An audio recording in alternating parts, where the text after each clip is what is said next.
Welcome to Samba Samba. Enjoy the video. In this video, I will explain how to make vegetable soup at home for weight loss. First, gather your ingredients. Focus on a variety of non-starchy vegetables like carrots, celery, and spinach.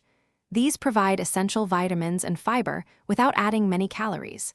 This approach helps you manage your calorie intake effectively while ensuring you get plenty of beneficial nutrients. It's a simple and delicious way to support your weight loss journey. Next, let's talk about the core ingredients. Select vegetables such as bell peppers, zucchini, green beans, and tomatoes. For a flavorful base, opt for a low-sodium vegetable or chicken broth.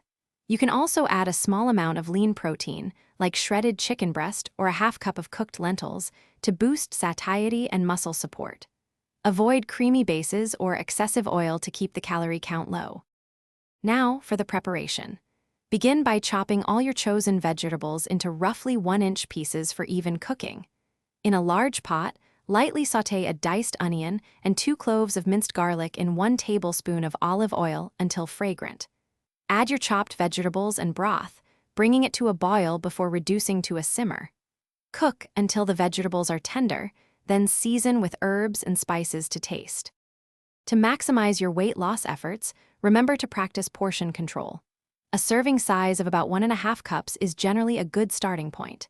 This soup can be a satisfying meal on its own or a light snack. Feel free to experiment with different herbs and spices to keep it exciting. Also, for a fresh car scent, check out the link in the description for Little Tree's black ice and other great deals. Enjoy your delicious, healthy homemade soup. Thanks for watching. Consider subscribing if we helped you.